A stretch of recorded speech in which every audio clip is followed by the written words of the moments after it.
So like I said in my last video, college football is insanity right now. I got a list of players I went down, and this is only the beginning. I'll probably make a part 2, part 3 as we get into the off season and get into playoffs. We have playoff rankings tonight, which I might try to get a video out late tonight. I have 3 videos planned for today. I am cranking out as much content as I can for y'all, because you know what? I love doing this. And I love when the sports world goes on a tear, everything is turmoil, everything is crazy. And I'm in a good mood. I'm in a better mood than usually. Evan Stewart just committed to my favorite football team. Evan Stewart's on my team. Walter Nolan is on my team. And if they decommit and this ages like fine wine or spoiled milk, I'm gonna be pissed. But that's not the point. I'm gonna go and kind of skim and do like brief predictions. These aren't crystal balls at all. I have no interactions with any of these players. I have no guesses. It's just kind of like fits and where I think would be a good place for them to land, where I think a couple of these transfers, a couple of these commits that have decommitted, and I did want to go through the top 10 unranked players that are left when it comes to recruiting, because I think Shamar Stewart will end up at A&M. I think Harold Perkins could end up at A&M, but he could also end up at LSU. But there's a bunch of recruits that are still out, and I want to wait till we get closer to early signing period, which is December 15th. Then that's a point I want to get to real quick, is all these coaching moves are happening for a reason, because they want to almost sweep the rug under a lot of programs, because now Oklahoma is panicking. Any recruits they lose in the 2022 class, they'll have to panic until February, which is the National Signing Day. But we have early signing period, which is almost as, I think, just as important. And it is happening in about 2 weeks. It's a huge day. A lot of commits are going to happen. A lot of commits are going to happen leading up to it. And a lot of these coaches are pulling the rug out underneath these big-time programs. And, I mean, we're seeing how Brian Kelly left Notre Dame. We're seeing how Lincoln Riley left Oklahoma. This is madness, right? And so we're seeing a lot of transfers. The transfer portal, aka free agency for college football. If you didn't know that the transfer portal usually happens when the season ends, it's usually when you get a highly touted prospect isn't getting enough playing time, isn't fitting right, is the coach left, something happened at one program that they didn't feel was good for their career, and so they're taking the career into their own hands at a very early stage and saying, all right, I want to go out and like restart my recruiting process, right? And over the years, it's gotten bigger and bigger and bigger, and this is probably one of the biggest in the past couple of years. There's so much talent here, and I'm gonna go through like a list of guys that have already said they're going to be in the transfer portal, and I'm sure there's so many guys that I've already missed, because a lot of the times it's a prospect that isn't really talked about a ton that ends up becoming a star in our program, aka Joe Burrow. Joe Burrow, when he went to LSU, he played there for 1 year, had a mediocre season or average season. He was a projected 6th-round pick, and then he ended up being the number 1 pick. Not a huge talked about transfer, but every transfer kind of matters to a point where like they could change your program at any moment. But at the same time, you get the guys that are like former 5 stars. There's so much talent, and you want to have as much talent on your team as possible. That's the name of the game at college football, is maximizing talent to the highest potential. And I'm just gonna go through a list of players. We're just gonna count down the clock, go through some guys. Right now, I'm gonna list out. I don't know where these guys. Most of these guys are gonna end up at USC. I'm gonna get this out of the way. That all the Oklahoma commits that decommitted because of Lincoln Riley. I just want people to understand the magnitude of all these decommits. Some are 2023, I think. A couple are 2022. I'm not sure. I didn't write it down because I'm an idiot. You have Derek Moore, a defensive end.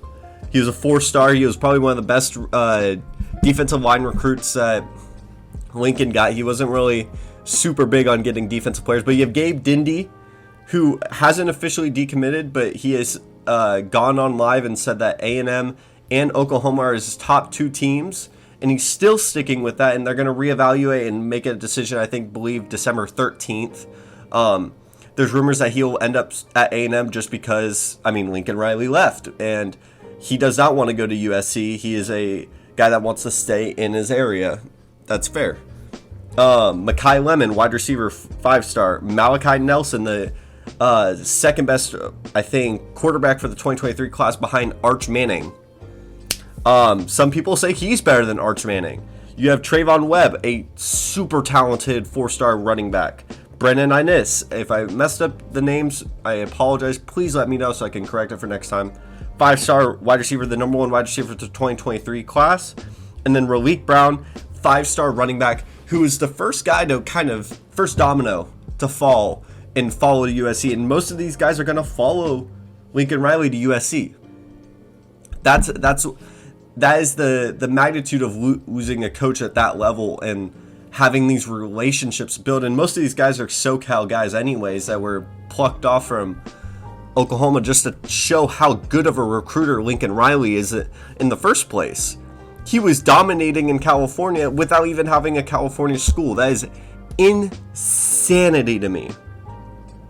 And in other recruiting news, you have Evan Stewart committed last night, which I did not expect to happen. But for all the Texas fans that are very salty, just because you have one freshman wide receiver go off, Xavier Worthy, one of the best wide receivers in college football, shout out to him, doesn't mean Evan Stewart is going to fail. If you want to say Demas has been disappointing, most of the time with Jimbo's freshman, he lets him sit, learn the playbook, and Demas was having a good year, and there's been turmoil at the quarterback position. Also, don't hate on Zach Calzada. He's a freshman. Like, you're not going to have Johnny Manziel as a freshman every single time at quarterback. You got to give the kid a break. He's probably one of the most criticized quarterbacks I've ever seen. He needs a break. Give the man time. And there's a 5-star coming in at quarterback. Like, I fully believe A&M's offense is going to be a viable offense in the next couple years. Texas fans are just frustrated that they didn't get their 5-star. Dylan Gabriel, one of the best quarterbacks to go into the transfer portal from UCF. We're going to start on all the transfers. He's crystal balled to Ole Miss because Ole Miss is going to lose their quarterback and Matt Corral, who is probably one of the best Ole Miss quarterbacks in the past 10 years. They need to replace him. And I don't think Lane Kiffin's leaving this year. I think Lane Kiffin's enjoying being at Ole Miss. I would love for him to go back to Tennessee. That would be madness. I could see it happening. Anything's on the table this year. Like, anything. But Dylan Gabriel coming to Ole Miss, I think he can continue their momentum. You have Jadon Hazelwood, who I don't really know where he could land. He could land anywhere, and I think my prediction is Ohio State, just because they're losing so many wide receivers. He could pop in immediately. The only thing I've seen from Jadon Hazelwood is I haven't seen him pop up as I thought he would. He was a fantastic wide receiver coming out of high school. And it might just be because I don't watch a lot of Oklahoma games, and that is valid. But the only highlight I've seen of him is kicking the ball out of bounds for the Oklahoma State game. I think he may have been underutilized or just stuck in the below of the depth chart. But if he went to Ohio State, I think he would dominate. You then have Terrence Lewis from Maryland. When he went to Maryland, it was kind of a surprise. Not a lot of people were expecting a 5-star to go to Maryland. It did not work out for whatever reason. I'm not sure. I think he could go from Tennessee, Auburn, Ohio State, any of those guys, potentially UT or A&M, a school in Texas. But I really think that Tennessee, he was a former commit there. I think Tennessee could be a huge team in the transfer portal. There's a lot of guys that have connections to Tennessee. If they keep their head coach and the head coach doesn't leave for OU, which I think Bob Stoops is going to end up being the head coach for OU. But Jahmyr Gibbs, if you get Jahmyr Gibbs on your team, you are set up to have a really, really solid running back. He's one of the most underrated players in the country. He's one of the most fantastic players out of Georgia Tech.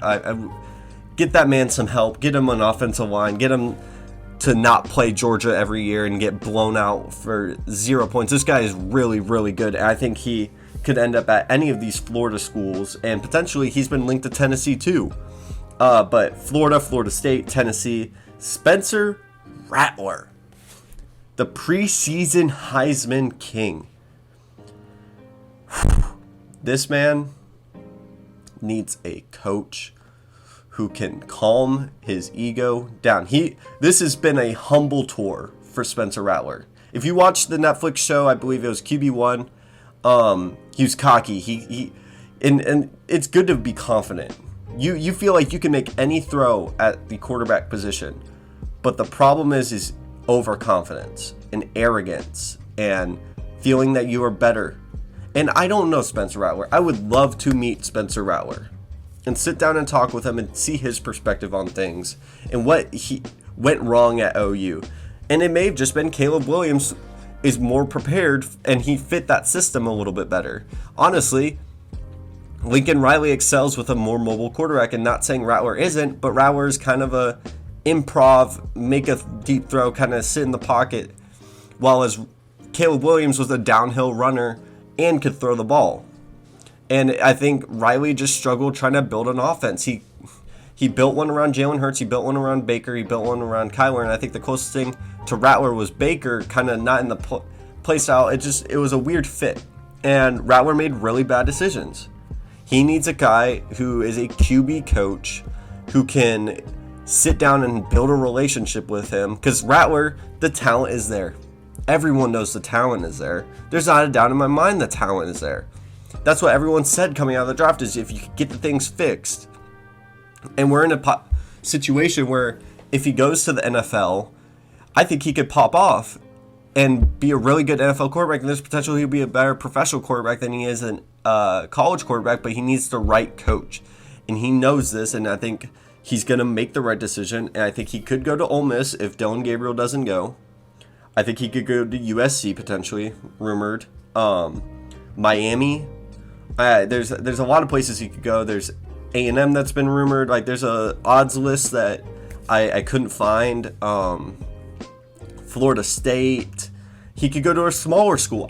Rattler has all the options because someone's going to take a chance on him, but it's on him to make a choice of not a coach that is going to just let him do whatever he wants, but a coach that's going to sit him down and be like, this is how you play quarterback. This is how you maximize your talent, because we know how good you are, but Rattler, you got to do better.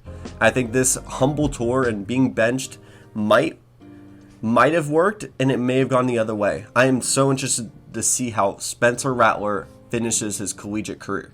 Next guy up, in one of the most crazy recruiting processes I have ever seen, Zach Evans, the number one running back out of the 2019 or 2020 running back class, above Bijan Robinson. This guy has talent all over him, and he went from Georgia to A&M to LSU, back and forth, all over his high school career, just to land at TCU.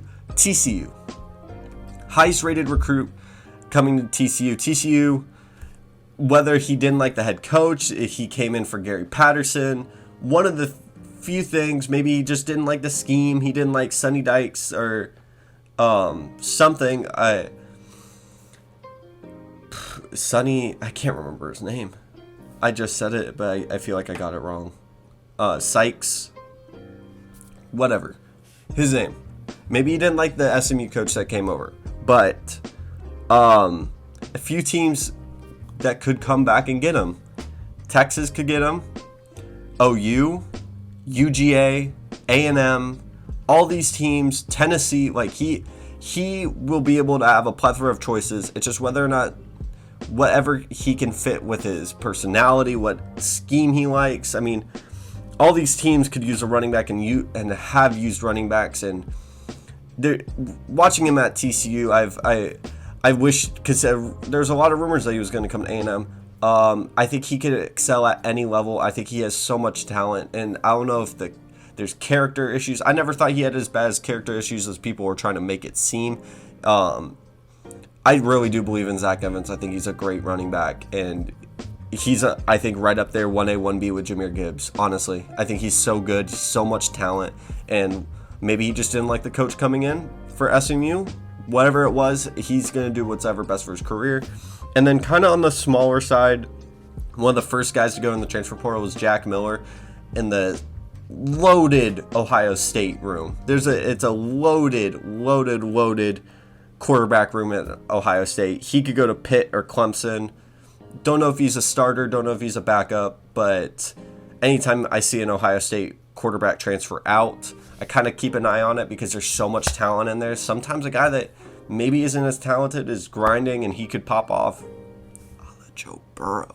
But I think he could go to one of those schools for a while and be a solid quarterback. I don't know much about him, but I wanted to put him on this list and not ignore him. There's Cameron Buckley, a couple other guys, but I didn't want to drone on for too long on this list of players, as I will probably make another video talking about other transfer guys, talking about guys that did officially make their moves, as things are going to start. This is just the beginning. This is just the beginning. We haven't even gotten to the playoffs. We haven't even gotten to bowl games. There's so much to talk about. College football has been insane. But if you like the video, please like and subscribe. Thank you so much for watching. I'm going to get a Kenny Pickett video out later. And then if there's any other news, I'll try to get a video out. Please follow my Twitter, TikTok, Instagram. Thank you so much.